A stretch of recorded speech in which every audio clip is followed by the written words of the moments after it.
지난 주간에 전라도 광주에서 실제로 있었던 그 일인데요. 한 회사원이 택시를 타고 퇴근을 하다가 의자 옆자리에서 한 지갑을 발견했습니다. 거액이 들어있는 지갑을 발견을 했습니다. 그래서 이제 그것을 습득해서 신고를 했는데 지갑에 얼마가 들어있었냐면 무려 105억이 지갑에 들어있었습니다. 100억짜리 수표 한 장과 5억짜리 수표 한 장, 그리고 현금 30만 원, 이렇게 해서 105억이라고 하는 거액이 들어있었습니다. 그래서 그거를 택시 기사와 같이 의논해 가지고 경찰서에 가서 신고를 했습니다. 그런데 우리나라 그 유실물 관리법에 의하면 어떤 물건을 지갑이라든지 이런 거를 이렇게 습득을 해가지고 신고 안 하면 범죄입니다. 근데 습득을 해가지고 신고를 하면 얼마까지 되돌려 받을 수 있냐면 최하는 100분의 5, 그리고 많게는 100분의 20까지를 돌려받을 수 있도록 법적으로 되어 있습니다. 그러니까 여러분 105억을 습득해서 신고했으니까 이 사람이 얼마를 받을 수 있습니까? 최하는 5억을 받을 수 있는 것입니다. 최하는 5억, 많게는 20억까지 받을 수가 있게 된 거예요. 그래서 이 사람이 너무 이제 횡재를 한 거 아닙니까? 너무 좋아가지고 그래서 이거를 이제 얼마를 받을 수 있나 막 계산하고 집에서도 돌아가서 계산하고 직장의 동료들하고도 계산하고 막 머리가 부풀어가지고 이걸 가지고 뭘 어디서 쓸까 막 갑자기 횡재를 했으니까 계산을 한 거예요. 근데 이제 자세히 알아보니까 수표는 좀 다르답니다. 수표는 그래서 수표는 다른데 금액이 확 떨어졌어요. 그래서 수표를 습득했을 경우에는 이제 금액으로 따져 보니까 이 사람이 준 돈에서 따져 보니까 작게는 1,800만 원에서 많게는 8천만 원까지 받을 수가 있게 되었습니다. 여러분 그게 어디예요? 그냥 택시 탔다가 그냥 지갑 하나 주셨는데 그래서 적어도 한 5천만 원은 받을 수 있겠다. 이렇게 생각을 하고 막 들떠가지고 내가 이 돈 가지고 뭘 해야 될까 막 이제 그런 고민을 하고 있는 거예요. 그런데 이제 경찰서에서 연락이 왔습니다. 지갑 주인이 나타났다는 거예요. 그래서 이제 가서 보니까 여러분 이 사람이 돌려받은 돈이 얼마인지 아세요? 자그만치 빵원. 자그만치 빵원 하나도 돌려받지 못했습니다. 그 이유가 뭐냐면 이 사람이 넣어놨던 이 100억짜리 자기압 수표랑 5억짜리 자기압 수표가 가짜 수표예요. 가짜 수표. 근데 이 사람이 왜 가짜 수표를 지갑에다 넣고 다니냐면 이 지갑에다가 이 돈을 넣고 다니면 자기한테 돈이 굴려 들어올까봐, 재물운이 생겨서 돈을 많이 벌 수 있을까봐 항상 지갑에다가 그 수표를 넣고 다닌다는 거예요.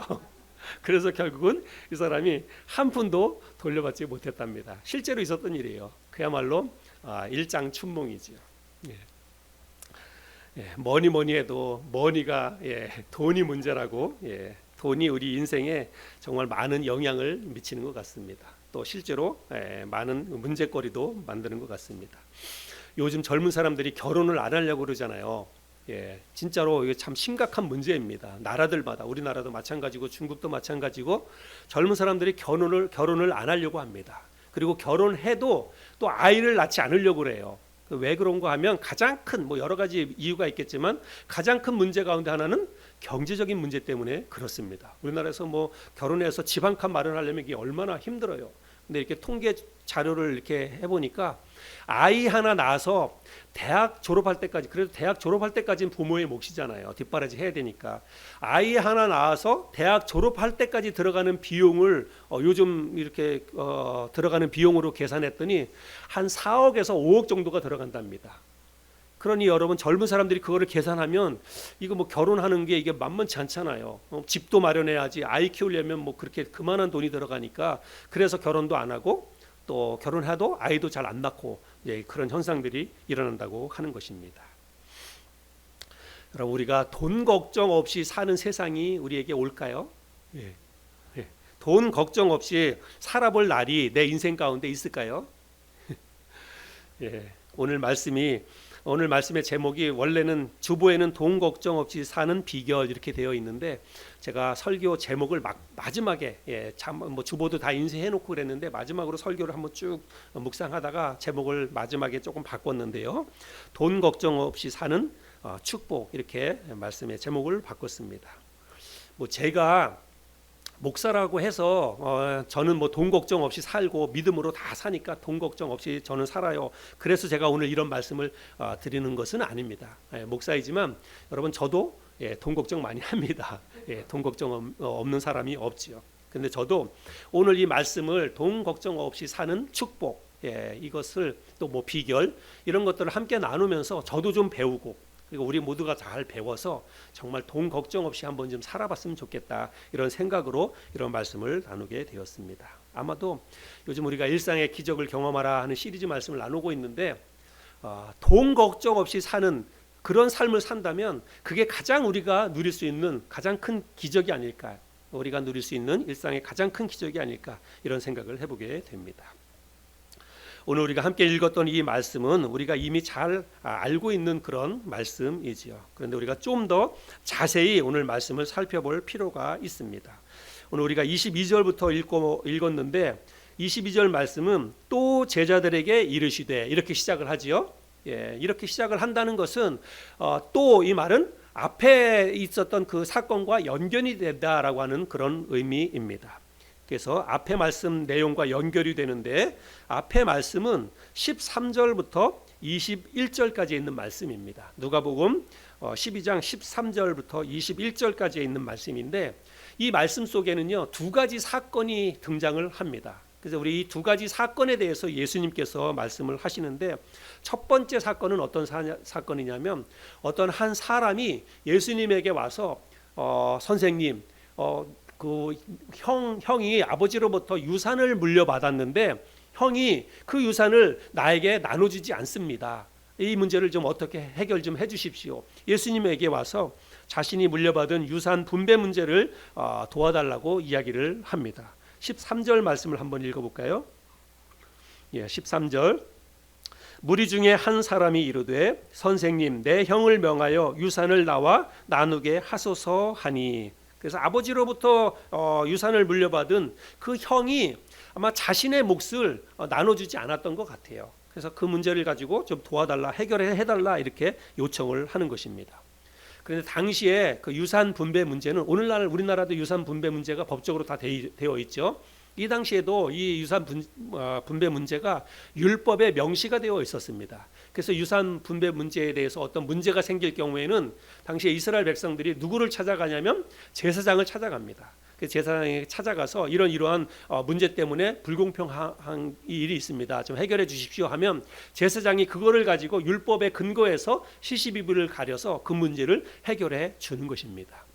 근데 이 사람이 제사장에게 찾아가지 않고 지금 예수님에게 와가지고 이 문제, 유산 문제를 가지고 와서 도와달라 이렇게 얘기하는 거는 예수님이 율법에 능통한 그런 랍비라고 아마 이 사람이 생각했던 것 같아요. 그러니까 제사장에게 바로 가기 전에 아마 자문을 한번 구해 보려고 예수님에게 와서 예수님이 말씀을 잘 가르치고 사람들에게 어떤 말씀으로 능력 있는 그런 말씀을 전하니까 예수님에게 가면 뭔가 자문을 얻을 수 있겠다 이런 생각을 가지고 예수님에게 와서 이런 문제를 지금 이야기하는 것입니다. 그런데 예수님은 이 사람이 이렇게 도움을 요청했을 때 적극적으로 이 문제에 개입을 하지 않습니다. 그 이유는 당시에 뭐 법이 있고 그리고 그 문제를 다룰 만한 제사장들이 다 있고 그러니까 그 사람에게 가서 이제 이 문제를 해결하도록 아마 이제 예수님은 이제 법 체계나 사회 질서나 이런 거를 중요하게 여기는 분이니까 그래서 이제 사회 제도가 있으니까 거기에 가서 해결하도록 아마 그런 목적이 있었으리라고 생각이 됩니다. 또 뿐만 아니라 예수님은 이런 문제에 대해서는 예수님은 별 관심이 사실은 없습니다. 예수님의 관심은 하나님의 나라와 그리고 우리 사람들의 영혼에 관한 문제가 예수님의 관심사지 뭐 재산 분배하는 거 그런 것은 예수님의 관심 대상이 아니지요. 그래서 예수님께서 이 사람의 질문에 대해서 해답을 내려주지 않고 대신 뭐라고 말씀하시냐면 모든 탐심을 물리치라 이렇게 이야기를 해줍니다. 15절 말씀인데요. 우리 15절 말씀 같이 한번 읽어볼까요? 자막을 보시고 한번 읽겠습니다. 시작. 그들에게 이르시되 삼가 모든 탐심을 물리치라. 사람의 생명이 그 소유에 넉넉한 데 있지 아니하니라 하시고. 그래서 이 사람뿐만이 아니라 거기에 모여있는 많은 사람들을 향해서 탐심을 물리치라 이렇게 예수님께서 대답을 하십니다. 이 사람이 지금 유산 분배 문제를 가지고 와서 그것에 대해서 이렇게 불만을 이야기하는 것을 보면 이 사람은 지금 유산 상속 받은 그 문제를 가지고 왔다라고 하는 것은 물려받는 재산이 있다는 거 아니겠어요? 그러니까 이 사람은 우리가 유치해서 생각해 볼 때 여러분 이 사람은 부자일까요? 부자가 아닐까요? 이 사람은 지금 부자라고 할 수가 있습니다. 그러니까 뭐 물려받은 재산 문제를 가지고 왔으니까 이 사람은 부자라고 하는 사실을 알 수가 있지요. 이런 한 가지 사건이 있었고 그다음에 또 한 가지 사건은 실제 있었던 일은 아니지만 우리 예수님께서 비유를 들어서 거기에 모여 있는 사람들에게 우리 말씀을 가르쳐 주십니다. 어떤 비유를 듣냐면 한 부자가 있었어요. 근데 부자가 농사를 지었는데 대박이 났습니다. 그 해에 대박이 나가지고 농사가 너무너무 잘 된 것입니다. 그래서 여러분 농사를 지었는데 생각지도 못했던 큰 풍년이 들어가지고 농사가 잘 되면 여러분 그러면 기뻐할 일입니까? 걱정할 일입니까? 기뻐할 일이지요. 농사 잘 지으면 기뻐할 일이지요. 그런데 이 사람은 기뻐하는 대신에 걱정을 합니다. 왜 걱정을 하냐면 도대체 이 많은 곡식을 다 어디에 쌓아두어야 될까? 그야말로 걱정도 팔자라고 이 사람은 지금 그런 걱정을 하고 있는 거예요. 대박이 나가지고 뭐 너무 많은 곡식을 거둬들였으니까 이걸 도대체 어디에다 쌓아놓아야 될까 행복한 고민을 지금 하고 있는 것입니다. 그러다가 이 사람이 이제 뭐라고 생각하냐면 안 되겠다. 지금 있는 이 곡식 창고로는 도저히 안 되니까 내가 이 창고를 헐어버리고 더 크게 창고를 지어야지. 그리고 거기다가 곡식을 다 쌓아놓아야지. 그리고 내가 이제 먹고 마시고 즐기면 되겠다. 이런 생각을 했다는 것입니다. 그래서 결국은 기존의 곡간을 다 헐어버리고 그곳에다 이제 곡식을 쌓아놓고 이제 뭐 겨우 내내 그거를 먹고 마시고 즐기는 이제 그런 계획을 이 사람이 세웠다는 것입니다. 그런데 주님께서 이 비유를 이야기하시고 나서 거기에 있는 사람들에게 뭐라고 말씀을 하시냐면 오늘 밤에 그 사람의 영혼을 도로 찾는다면 그 사람이 쌓아둔 그 곡식이 누구의 것이 되겠느냐 주님이 그렇게 말씀을 하십니다. 농사 잘 지어가지고 풍년이 들어서 곡식을 막 쟁여놓을 데 없을 만큼 곡식을 창고에 잔뜩 쌓아놓고 이제부터 내가 평안하게 이제 좀 먹고 마시고 즐기면서 행복하게 좀 살아봐야 되겠다 그렇게 생각을 했는데 그렇게 생각한 바로 그날 밤에 여러분 그 사람이 뭐 뇌졸중으로 아니면 급성 심장마비로 그 사람이 죽는다면 그 쌓아놓은 곡식이 누구의 것이 되겠느냐 이렇게 주님이 말씀을 하십니다. 그런데 여러분 실제로 그런 일이 일어날 수 있어요 없어요? 여러분 그런 일이 실제로 일어날 수 있습니다. 우리 주변에서도 얼마든지 우리 그런 일들은 경험을 합니다. 주님께서 20절 21절 말씀이 바로 그런 말씀인데요. 20절 21절을 제가 한번 읽어보겠습니다. 하나님은 이르시되 어리석은 자여 오늘 밤에 내 영혼을 도로 찾으리니 그러면 내 준비한 것이 누구의 것이 되겠느냐 하셨으니 자기를 위하여 재물을 쌓아두고 하나님께 대하여 부요하지 못한 자가 이와 같으리라. 곡식을 잔뜩 쌓아놓고 이제부터 평안히 한번 살아봐야 되겠다, 행복하게 살아봐야 되겠다, 즐겁게 살아봐야 되겠다라고 했지만 그날 밤에 그의 영혼을 걷어가시면 여러분 그거는 아무 소용이 없는 거죠. 다 나의 것이 되고 마는 것이죠. 자, 이 두 가지 사건이 있는데 이 두 가지 사건에 공통점이 있습니다. 여러분 공통점이 뭘까요? 두 가지 사건에 등장하는 주인공이 둘 다 부자였다라고 하는 것입니다. 둘 다 부자였습니다. 한 사람은 유산 분배 문제를 가지고 왔고 또 한 사람은 비유 속에 등장하지만 곡식이 뭐 풍년이 들어서 쌓아놓을 곳이 없을 만큼 곡식이 많이 있었던 부자였다는 사실입니다. 여러분 우리는 돈이 많으면 행복할 거다라고 생각을 합니다. 그리고 돈이 많으면 걱정할 게 하나도 없을 것이다 이렇게 생각을 합니다. 그렇죠? 보통 사람들이 돈 때문에 걱정을 많이 합니다. 그래서 진짜 돈이 많으면 그러면 걱정거리 하나도 없을 것이다. 아마 그렇게 우리가 많이 생각을 하지요. 그런데 오늘 방금 우리가 살펴본 이 두 사람은 다 공통점이 부자였다는 사실입니다. 오히려 돈이 많은 사람이 여러분 어쩌면 걱정이 더 많을 수 있다는 것을 우리는 알 수 있습니다. 왜냐하면 이 많은 돈을 관리를 해야 되잖아요. 돈이 많으면 그 많은 돈을 관리를 해야 되기 때문에 정말 걱정이 더 많을 수 있습니다. 그리고 많은 돈이 갑자기 사라질까 봐 걱정이 많이 생길 수 있습니다. 아예 돈이 없는 사람은 사라질 돈이 없어요. 관리할 돈도 없습니다. 그러니까 별로 걱정이 없을 수 있는데, 돈이 많은 사람은 어떻게 관리할까, 그거를 걱정해야 되고, 또 그게 갑자기 어떻게 사라지면 어떻게 할까, 이런 고민을 할 수밖에 없다는 거죠. 자, 이 두 가지 사건이 오늘 본문 말씀의 앞부분에 있었던 사건이라고 하는 것입니다. 이 이야기가 있고 난 다음에 또 제자들에게 이르시되 하면서 오늘 우리가 함께 나누려고 하는 이 본문의 말씀이 지금 시작이 되는 것입니다.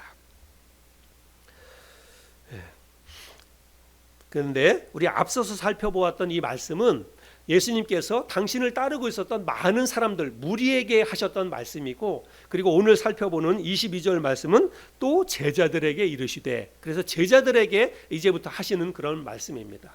그럼 여러분, 예수님을 따르고 있었던 예수님의 12제자, 예수님의 제자들은 부자일까요? 가난할까요? 여러분, 예수님의 제자들은 대부분 어디 출신 사람들이냐면 갈릴리 바닷가 출신들 사람들입니다. 갈릴리 바닷가에서 고기잡이 했던 그런 사람들이 대부분입니다. 그리고 또 실제로 예수님을 따르는 제자들은 예수님께서 제자들을 명해서 나를 따르라라고 할 때 예수님께서 가지고 있는 모든 것을 다 버려두고 나를 따르라고 말씀하셨어요. 아무것도 갖지 말고 나를 따르라라고 말씀을 하셨습니다. 그래서 지금 예수님을 따르고 있었던 제자들은 한 푼도 없는 사람들입니다. 주머니에 자기 수중에 재산이 하나도 없는 그런 가난한 사람들입니다.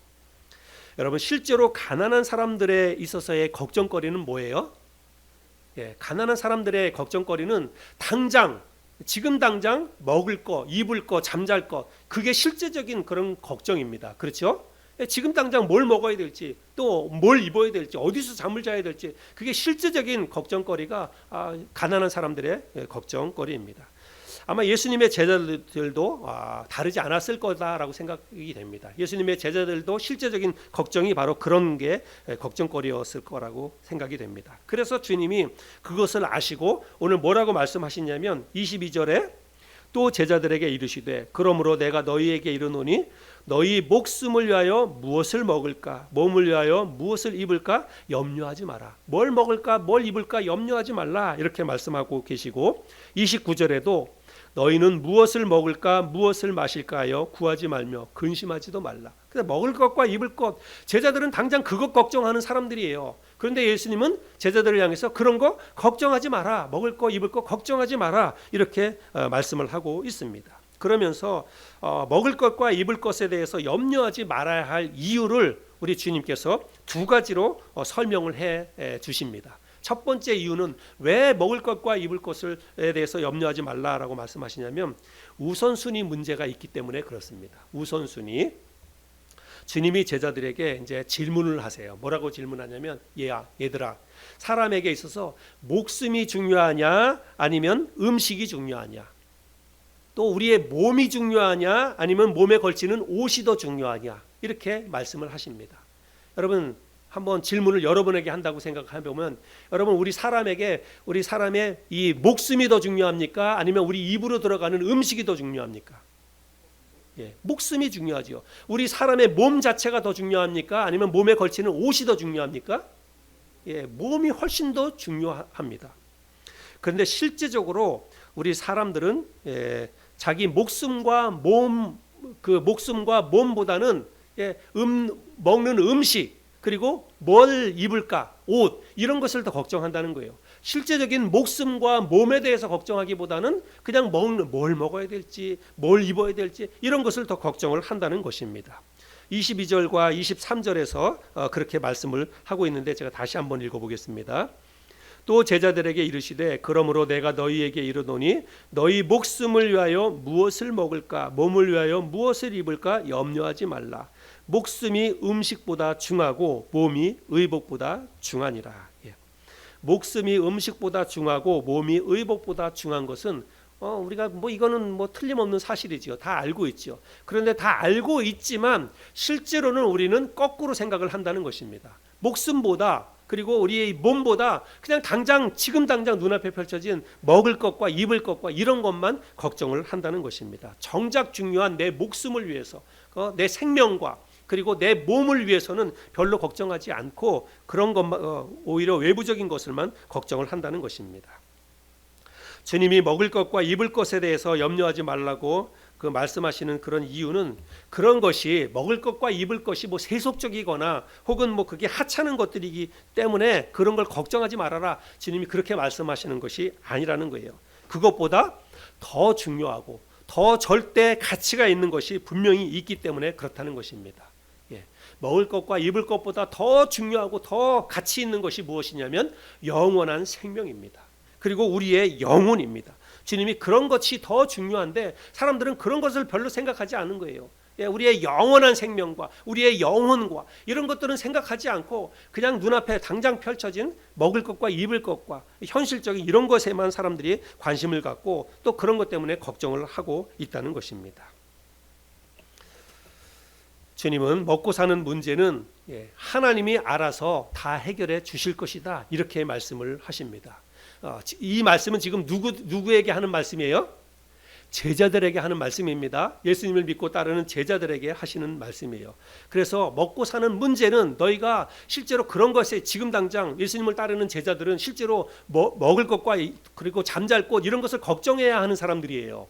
아무것도 없는 사람들 아닙니까? 이미 뭐 집이고 형제고 다 버리고 예수님을 믿고 따르기로 결정하고 예수님을 따라 나선 사람들입니다. 그래서 그 사람들은 실제로 오늘 뭘 먹어야 될지, 오늘은 또 어디 가서 자야 할지 이런 것을 걱정할 수밖에 없는 사람들인데 그 제자들을 향해서 주님이 뭐라고 말씀하시냐면 그런 거 걱정하지 마라. 그런 거는 하나님이 다 해결해 주실 것이다. 이렇게 예수님이 말씀을 하십니다. 그러면서 예를 들어서 말씀하시는데 까마귀와 백합화를 예를 들어서 말씀을 하십니다. 자, 24절 말씀인데요. 24절 까마귀를 생각하라. 심지도 아니하고 거두지도 아니하며 골방도 없고 창고도 없으되 하나님이 기르시다니 너희는 새보다 얼마나 더 귀하냐. 우리 요 동네도 까마귀가 꽤 많이 있습니다. 그래서 이렇게 어떨 때 보면은 이렇게 옥상에서 또 어떤 때 보면은요 십자가 종탑 위에 올라가 가지고 까마귀가 깍깍거릴 때가 있어요. 저놈의 까마귀를 갖다가 어떻게 할 수도 없고. 근데 여러분 신기한 게 뭐냐면 까마귀도 있고 까치도 있고 굉장히 많이 있습니다. 그렇죠? 근데 까마귀는 둥지를 지어요. 나무 물어다가 십자가 종탑 위에다가도 몇 번 그 까치 집을 지어 가지고 제가 그걸 이렇게 털어내고 그랬는데, 여러분 까치들은 집을 짓는데 까마귀는, 여러분 까마귀 집 짓는 거 보셨나요? 여러분 까마귀 집 안 져요. 까마귀 집 안 짓습니다. 그런데도 겨울이 지나고 나면 여러분 까마귀가 어디서 잠을 자는지 저는 잘 모르겠어요. 진짜 그 추운 겨울을 지나잖아요. 그래서 봄 되고 그러면 까마귀가 또 많이 나옵니다. 그런데 뭐 새로 태어난 까마귀가 아니에요. 겨울을 지난 큰 까마귀입니다. 근데 그 겨울에 그게 뭘 먹고 지냈는지 어디서 잤는지 잘 모르겠어요. 그런데 어찌든지 간에 까마귀도 먹고 살고 다 그렇게 하는 것입니다. 그런데 성경 말씀해 보니까 우리 주님께서 그 까마귀를 하나님이 기르신다고, 하나님께서 먹을 걸 주시고 또 잠잘 곳을 주셔서 까마귀를 그렇게 추운 겨울에도 굶어 죽지 않게, 얼어 죽지 않게 하나님께서 먹이신다, 이렇게 말씀을 하고 있습니다. 그 다음에 또 하나는 백합화를 예를 들죠. 27절 말씀인데요. 백합화를 생각하여 보라. 실도 만들지 않고 짜지도 아니하느니라. 그러므로 내가 너희에게 말하노니 솔로몬의 모든 영광으로도 입은 것이 이 꽃 하나만큼 훌륭하지 못하였느니라. 여러분 백합화, 여기서 말하는 백합화가 실제로 우리가 보는 뭐 백합 그 꽃인지 그거는 정확히는 잘 모르겠어요. 어떤 성경에서는 그냥 들의꽃, 들꽃 이렇게 번역하기도 하는데, 꽃은 뭐 어떤 꽃이든지 우리가 꽃을 자세히 보면 정말 너무너무 신기하고 너무너무 아름답고 그렇습니다. 그 색깔 같은 거를 여러분 꽃 그 색깔 같은 걸 사람이 이렇게 물감으로 표현한다고 해보세요. 그거 표현할 수 있습니까? 또 사람이 그걸 실제로 만든다고 해보세요. 그걸 만들 수 있습니까? 그 가느다란 꽃술을 어떻게 그런 걸 다 만들 수 있습니까? 너무너무 정교하고 또 색깔도 너무너무 화려하고 아름답고 그렇죠. 근데 이거를 우리가 솔로몬에 대해서 이렇게 비유를 들어서 비교해서 말씀을 하고 있는데, 솔로몬은 이 땅에서 온갖 부귀영화를 다 누린 사람입니다. 그렇죠? 솔로몬은 정말 부귀영화를 가장 많이 누린 그런 사람인데, 그렇게 솔로몬이 누린 그 부귀영화보다 저 들에 핀 백합화가 더 화려하고 더 아름답다고 말씀하고 있습니다. 솔로몬이 아무리 화려한 인생을 살았어도 그 꽃에 비할 바가 못한다, 이렇게 말씀하고 있습니다. 그런데 그 백합화가 여러분 하나님께서 그 백합화를 먹이시고 입히시고 그렇게 자라나게 하신다라고 말씀을 하고 있는 것입니다. 그렇게 비유를 들어서 말씀하시면서 하물며 너희일까 보냐 믿음이 작은 자들아, 하나님이 다 알아서 책임지고 먹여주시고 입혀주신다.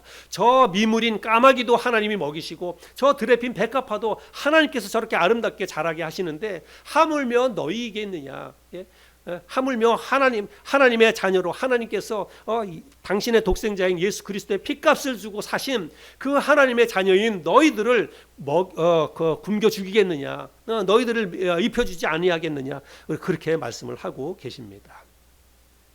그래서 먹을 것과 입을 것에 대해서 걱정을 하는 것은 하나님을 믿지 않는 이 세상 사람들이나 하는 것이다. 우리 주님이 그렇게 말씀을 하십니다. 30절인데요. 이 모든 것은 세상 백성들이 구하는 것이라. 먹을 것과 입을 것 구하는 것은 세상 백성들이 구하는 것이라. 너희 아버지께서는 이런 것이 너희에게 있어야 할 것을 아시느니라. 예. 여러분, 하나님이 아신다는 게 얼마나 감사한지 모릅니다. 하나님이 나의 필요를 다 알고 계신다는 거예요. 내가 뭘 먹어야 될지, 내가 어디서 잠을 자야 될지, 내가 앞으로 어떻게 먹고 살아야 되는지, 내 자식을 뭘 가지고 가르쳐야 될지. 하나님은요, 우리의 모든 경제적인 모든 상황과 형편을 하나님이 다 아신다라고 말씀을 하는 것입니다. 그리고 하나님을 믿고 따르는 그런 사람들은 정말 하나님께서 이런 모든 것들을 다 아실 뿐만이 아니라 우리가 하나님의 나라를 위해서, 우리가 영적으로 신앙생활을 위해서, 내 믿음을 위해서 내 삶을 먼저 헌신하고 내 삶을 드리면 하나님께서 이 모든 것을 다 채워주시겠다고 말씀하고 계십니다. 31절인데요. 다만 너희는 그의 나라를 구하라. 그리하면 이런 것들을, 여기서 말하는 이런 것들이 뭐예요? 이런 것들을 너희에게 더하시리라. 이런 것들이 먹을 것과 입을 것과 이런 것입니다. 경제적인 필요들입니다. 우리가 이 땅을 살아가면서 필요한 그런 모든 경제적인 필요, 이런 것들은 하나님이 다 더하시리라, 채워주시겠다라고 말씀을 하고 있습니다. 뭘 하면? 먼저 하나님의 나라를 구하고 하나님을 신뢰하면서 하나님의 나라를 구하고 우리의 생명과 영원한 생명과 우리의 영혼을 돌아보는 일에 더 관심을 가지고 그런 것을 더 신경 쓰고 살아가면 이 세상에서 우리가 필요한 모든 물질의 필요들은 하나님이 다 알아서 채워주시고 더해주신다, 그렇게 말씀을 하고 계십니다. 주님이 제자들에게 먹을 것과 입을 것에 대해서 염려하지 말라고 하신 그 이유는 뭐냐면, 첫 번째는 뭐냐면 우선순위가 있다고 제가 말씀을 드렸죠. 먼저 우리가 하나님의 나라와 하나님의 의를 구하면 하나님이 알아서 다 해결해 주실 것이기 때문에 그런 거에 대해서는 근심하거나 걱정하지 말아라, 하나님이 다 책임져 주신다, 그렇게 말씀을 하고 계신 거고, 두 번째 이유가 있는데, 우리가 먹을 것과 입을 것, 돈 걱정하지 말아야 될 그 이유는 뭐냐면, 염려한다고 해서 그런 것이 해결되는 것이 아니기 때문이다라고 말씀을 하고 있습니다. 25절과 26절입니다. 또 너희 중에 누가 염려함으로 그 키를 한 자라도 더할 수 있느냐? 그런즉 가장 작은 일도 하지 못하면서 어찌 다른 일들을 염려하느냐? 여러분, 걱정한다고 해가지고 내가 키가 작은 사람이 걱정한다고 해가지고 키가 한 10cm, 5cm라도 커진다고 한다면, 여러분 그러면 뭐예요? 걱정해야 돼요. 근심하고 걱정하고 어떻게 하면 내가 키가 클까 막 염려하고 걱정을 해야 됩니다. 근데 내가 걱정한다고 해가지고 키를 한 자라도 자랄 수 있습니까? 안 됩니다. 예. 키를 예를 들었지만 돈 걱정, 우리는 이제 돈에 대한 문제니까, 재물에 대한 문제니까, 우리 집안에 당장 필요가 있어서 뭘 걱정을 한다고 해가지고, 여러분 걱정한다고 해서 은행에서 나한테 전화해가지고 와서 돈 줄 테니까 가져가라고 얘기합니까? 걱정한다고 해서 해결이 안 됩니다. 물질적인 부분에 대해서 걱정한다고 해가지고 느는 것은 스트레스만 늘지요. 예, 통장의 잔고는 절대로 걱정한다고 해서 늘지 않습니다. 공중의 새와 들의 백합화를 먹이고 입히시는 하나님이, 여러분 그것들과는 정말 비교도 할 수 없을 만큼 소중한 당신의 자녀들을 왜 하나님이 먹이고 왜 하나님이 입히지 않겠습니까? 하나님이 먹여주시고 입혀주실 것입니다. 우리는 그런 믿음을 가져야 돼요. 그런 믿음을 가져야만 우리가 이 문제로부터 해결이 될 수 있다는 사실입니다. 그리고 실제적으로 여러분 구약 성경을 보면 하나님께서 먹이시고 입히시는 그런 예들이 정말 너무나 많이 성경 속에 기록되어져 있습니다. 여러분 이스라엘 백성들이 애굽을 떠나와서 가나안 땅에 들어갈 때까지 몇 년 걸렸어요? 40년이 걸렸잖아요. 근데 40년 동안 허허벌판 이스라엘이나 여러분 그 나라 그 요르단이나 이런 나라에 보면 그 광야가 이스라엘 백성들이 걸어갔던 광야는요 진짜 풀 한 폭이 나기 힘든 그런 진짜 광야입니다. 진짜 사막과도 같은 그런 광야입니다. 그런 광야에서 40년을 살았어요. 40년을. 그런데 여러분 그 40년 동안 이스라엘 백성들 가운데 굶어 죽은 사람이 단 한 사람도 없다는 것입니다.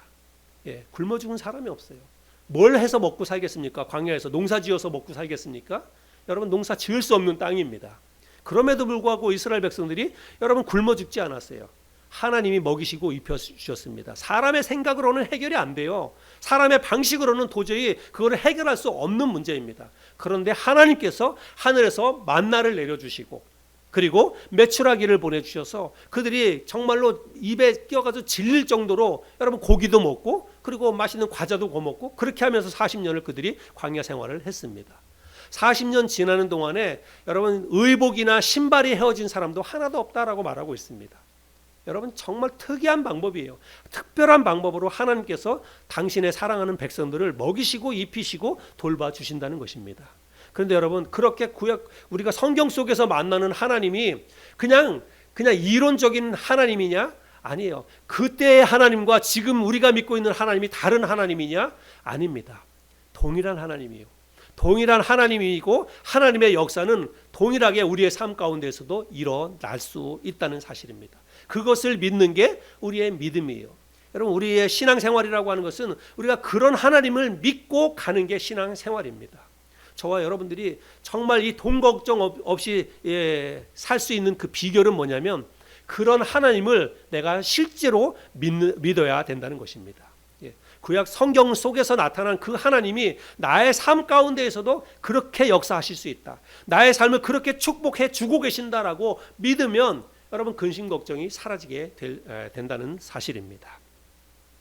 오늘 말씀의 제목이 돈 걱정 없이 사는 비결, 축복 이런 것인데 돈 걱정 없이 사는 비결이라고 해가지고 그동안 우리가 몰랐던 특별한 비법이나 비결이 있는 게 아닙니다. 잘 알고 있지만 그렇게 믿지 못하고 또 그것을 실천하지 못하는 게 실제적인 문제이지요.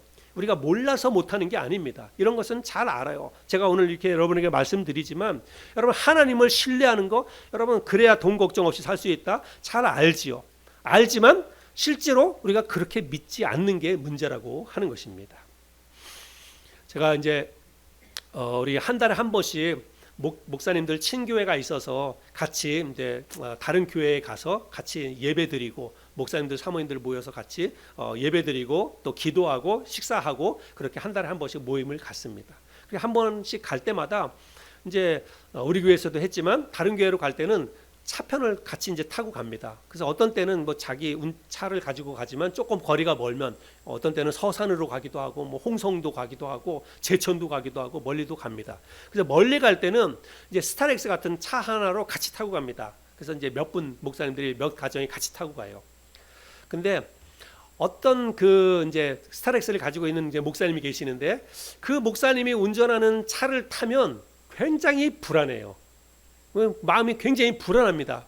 운전을 잘 이제 못 하시는 거예요. 그래서 심지어는 그 목사님의 사모님도 그 차 타는 게 굉장히 불안해해요. 자기 남편 운전하는 걸 굉장히 불안해합니다. 그래서 멀리 갈 때는요 같이 타고 가면은 항상 운전을 저한테 부탁해요. 오늘은 목사님이 좀 운전해 주세요 해가지고 저한테 부탁을 합니다. 그러면 대부분 보면 저보다 이제 나이들이 좀 있고 그러신 목사님들이에요. 그래서 이제 제가 운전을 합니다. 제가 운전을 하고 가면 특별히 누가 그렇게 편안해 하시냐면 그 목사님의 사모님이 너무너무 편안하다는 거예요. 너무너무 좋다는 거예요. 그리고 그 목사님도 사실은 저한테 운전대를 맡기면 본인도 편안하게 쉬면서 이야기하면서 그렇게 갈 수가 있죠. 여러분 운전에 자신이 없거나 운전을 잘 못하면 잘하는 사람에게 운전대를 맡겨야 됩니다. 잘하는 사람에게 운전대를 맡기면 내가 편안하게 목적지까지 쉬면서 즐겁게 목적지까지 갈 수가 있다는 사실입니다. 먹고 사는 것을 포함해서 내 인생의 모든 것을 여러분 하나님께 맡길 수 있는 저와 여러분이 되었으면 좋겠습니다. 내 인생의 운전대를 내가 잡고 가는 것이 아니라 내 인생의 운전대를 하나님에게 맡겨야 돼요. 하나님에게 맡기면 하나님께서 내 인생을 나보다 훨씬 더 핸들링을 잘 하시기 때문에 하나님께서 내 인생을 운전해 가십니다. 그러면 나는 그냥 편안하게 하나님이 인도하시는 대로 따라가면 돼요. 그게 참된 신앙입니다. 그게 진짜 믿음이라고 하는 것입니다. 여러분 우리는 하나님을 뭐라고 부릅니까? 하나님을 아버지 이렇게 부르죠. 하나님 아버지. 기도할 때 하나님 아버지 그렇게 하지 않습니까? 예. 또 하나님을 아버지라고 부를 뿐만 아니라 하나님을 또 때로는 주님 이렇게 부릅니다. 그렇죠? 찬양에도 그렇게 찬양을 부르면서도 주님 이렇게 부르기도 하고 그렇죠.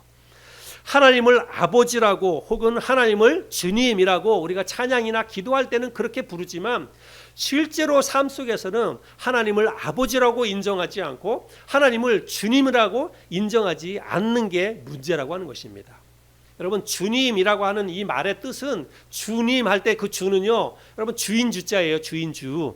내가 하나님을 주님으로 우리 예수님을 주님 이렇게 부른다는 것은 예수님이 나의 주인이 되었습니다. 하나님이 내 인생의 주인입니다. 이런 고백이에요. 그냥 우리가 강아지 부르듯이 그냥 하나님은 그냥 주님 그냥 입으로만 그냥 주님 이렇게 하는 게 아니라 그 내가 주님이라고 부르는 그 호칭 속에는 내 믿음이 담겨 있는 거예요. 내 신앙이 담겨 있는 것입니다. 나는 이제부터 내 인생의 주인이 내가 아니라 하나님이 내 인생의 주인입니다. 예수님이 내 인생의 주인이 되었습니다. 여러분 예수님을 내가 믿겠다라고 고백하는 것은 인생의 주인을 바꾸는 거예요.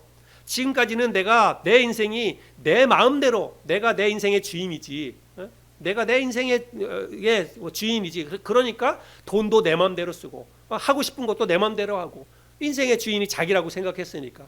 근데 예수를 믿는다는 것은요 인생의 주인을 바꾸는 것을 말합니다. 내가 예수를 믿겠다라고 고백하는 것은 내 인생의 주인을 이제는 내가 아니라 주님으로 바꾸겠다라고 하는 신앙의 고백이에요. 그게 예수를 믿는다는 의미입니다. 그래서 내가 예수를 진정으로 믿었다면 이제는 내 인생의 주인이 바뀌었어요. 그래서 예수님으로 그리고 하나님으로 인생의 주인이 바뀐 것입니다. 그러면 핸들을 누구에게 맡겨야 되는 거예요? 주인에게 맡겨야 되는 것입니다. 내 인생의 핸들을 주님에게 맡겨야 되는 거예요. 그래서 주님께서 운전하시는 그 자동차에 타고 나는 그냥 평안히 따라만 가면 되는 것입니다. 그런데도 주인이 바뀌었는데도 불구하고 자기가 주인이 돼서 자기 마음대로 살려고 하니까 인생이 고달프고 힘든 것입니다. 주인이 바뀌었는데도 불구하고 주인이 바뀌었으면 주인한테 다 맡기고 자기는 그냥 편안히 따라만 가면 되는데 주인이 바뀌었는데도 불구하고 내 마음대로 막 해보려고 하니까 이게 어긋장이 나는 거예요. 그러니까 힘들고 어렵고 그러다 보니까 근심이 많고 걱정거리가 생기고 그렇다는 것입니다. 하나님께 맡길 수 있기를 바랍니다. 하나님이 먹이시고 입혀 주실 것이라는 여러분 믿음을 가져야 합니다. 물론 그렇다고 해서 하나님께 우리의 모든 것을 맡겨야 된다. 재정에 대해서도 물질에 대해서도 하나님께 다 맡겨야 된다. 이렇게 말씀을 드리면 그러면 하나님께 다 맡기고 나는 아무것도 하지 않고 그저 감나무 밑에 그냥 탁 누워서 감 떨어질 때만 기다려야 되느냐. 여러분 그렇게 감나무 밑에 누워가지고 감 떨어질 때만 기다리고 있으면요. 여러분 인생에 감이 떨어집니다. 네. 네. 제가 이거 얘기하면 우리 딸한테 혼날 것 같은데 아직 얘기 안 돼. 여러분 인생에 감이 떨어질 수 있어요. 여러분 감이 많이 열리도록 감나무에 거름도 주고 그리고 나무도 잘 가꾸고 그리고 감이 많이 열리면 감나무에 올라가서 감도 따고 그거 다 누가 해야 돼요? 내가 해야 되는 거예요. 다 내가 해야 됩니다. 감 많이 열릴 수 있도록 내가 다 노력을 해야 돼요. 농사 거름도 주고 가지도 쳐야 되고 감 많이 열리면 가서 올라가서 감도 따고 그거 다 내가 해야 되는 거. 그냥 감나무 밑에 딱 하나님 앞에 맡긴다는 게 아무것도 하지 않고 하나님이 나에게 다 주실 것이다. 그냥 그렇게만 바라고 있는 게 아니라 우리가 해야 될 일은 당연히 다 해야 한다는 것입니다. 단지 뭐예요? 감이 많이 열리게 되는 것, 감이 많이 열리는 것, 그거는 우리가 할 수 있는 일이 아니라고 하는 것입니다. 나는 노력해야 돼요. 농사 열심히 잘 지어야 됩니다. 그러나 실제로 감이 많이 열리는 것은 내가 할 수 있는 일이 아니다라고 하는 것을 인정하는 거예요. 그거를 받아들이는 것입니다. 그거는 하나님이 해 주셔야만 되는 것이다 라고 하는 것입니다. 내가 한 달 동안 여러분이 직장 생활에서 열심히 일해요. 그리고 뭐 사업이 됐든지 직장에서 열심히 일하는 것까지는 내가 하는 것입니다. 그러나 실제로 내 통장에 돈이 들어오고 어떤 사업의 그 결실이 맺어지는 것은 하나님의 역사와 하나님의 도우심이 있어야만 되는 거예요. 그런 믿음을 가져야 한다는 것입니다. 이러한 믿음을 가질 때 내가 열심히 일하면 하나님께서 나의 삶을 축복해 주시고 많은 열매를 거두게 해 주실 것이다라고, 하나님이 다 먹여 주시고 입혀 주실 것이다라고 하는 믿음을 갖는 것, 여러분 이게 우리가 해야 될 것이라는 사실입니다. 이러한 믿음을 가질 때 우리의 마음속에서 근심, 걱정, 염려가 사라지게 된다는 사실입니다. 하나님께서 도와주실 것이다. 하나님께서 내 건강도, 내 사업도, 내 축복도, 우리의 가정도 복을 주실 것이다. 이런 믿음을 가져야 된다는 것입니다. 여러분, 재산이라고 하는 게 우리 사람의 노력으로 다 해결되고 사람의 노력으로 해가지고 내가 잘 먹고 잘 살 수 있다면, 그러면 여러분 교회 안 오셔도 돼요. 예, 진짜로 여러분 교회 와서 예배 드리는 시간에 나가서 돈 열심히 버세요. 실제로 그렇게 해가지고 돈을 많이 벌 수 있고, 실제로 그렇게 돈을 많이 버는 게 그냥 다 어떻게 보면 입증된 그런 사실이라고 한다면, 여러분 교회 오지 마시고 나가서 돈 벌고 많은 돈 가지고 그렇게 사세요. 근데 여러분, 내가 그렇게 돈을 많이 벌어서도 그 돈 날아가는 거 한순간입니다. 한순간이에요. 예, 진짜로 건강 하나 딱 무너지면, 가족 가운데 누구 하나 건강 하나 딱 부러지면 여러분 1억 한순간에 다 날아갑니다. 예, 재산 한순간에 다 날아가는 거예요. 교통사고 한 번 나가지고 한순간에 다 없어지는 것입니다. 무엇을 우리가 내 것이라고 우리가 주장할 수 있겠습니까? 하나님이 건강도 지켜주시고 나의 안전도 지켜주시고 우리 자녀의 인생도 지켜주시고 하나님이 다 돌봐주셔야만 우리가 이런 모든 재물의 복을 누릴 수 있다는 사실입니다. 그것을 믿을 때 우리가 근심 걱정에서 벗어날 수 있다는 사실입니다. 까마귀와 백합화를 여러분 기억합시다. 하찮은 미물인 것 같아도 하나님이 그런 것들을 다 알아서 먹이고 입혀 주시는데, 하물며 당신의 독생자의 그 핏값으로 사신 우리를 하나님이 왜 안 먹여주시고 왜 우리를 돌봐주지 않겠습니까? 하나님이 우리를 다 돌봐주시고 우리를 먹이고 입혀주시고 더 좋은 것으로 하나님께서 우리를 축복해 주시리라고 믿습니다. 우리는 그런 하나님을 신뢰하면서 하나님의 나라와 영적인 삶, 내 믿음을 돌아보는 것을 더 소중히 여겨야 됩니다. 당장 눈앞에 펼쳐진 먹고 사는 문제에만 급급해가지고 내가 열심히 일해서 한번 살아봐야지, 열심히 잘 먹고 돈 벌어서 한번 살아봐야지, 행복하게 살아봐야지. 그런데 주님이 오늘 밤에 그 영혼을 도로 찾는다면 그 재물이 누구의 것이 되겠느냐, 이렇게 말씀을 하십니다. 우리가 어리석은 것에 순서를 바꿔서 그런 것을 먼저 따라가는 것이 아니라 하나님을 신뢰하는 믿음으로 하나님 앞에 더 우리가 믿음을 지키고 그렇게 살아가면 하나님이 알아서 우리의 삶 가운데 필요를 다 채워주시고 먹여주시리라고 믿습니다. 그런 믿음을 가질 수 있는 저와 여러분이 될 수 있기를 바랍니다. 여러분, 돈 걱정, 재물 걱정은요, 실제로 돈에 관한 문제가 아니라는 사실을 오늘 아침에 기억했으면 좋겠습니다. 돈 걱정, 재물 걱정, 실제적으로 그것에 대한 문제는 돈의 문제가 아니라 무엇에 관한 문제예요? 우리의 믿음에 관한 문제입니다. 우리의 마음에 관한 문제예요. 돈이 많이 있거나 적게 있거나, 여러분 그것은 내 믿음에 관한 문제이고 나의 마음에 관한 문제입니다. 적은 물질을 가지고도 하나님 앞에 감사하면 여러분 그 물질은 큰 물질이 될 수 있습니다. 그러나 많은 물질이 있어도 늘 그것을 가지고 걱정하고 근심하면 여러분 그 물질은 그냥 그 사람에게 고통만 주는 것이 될 수 있습니다.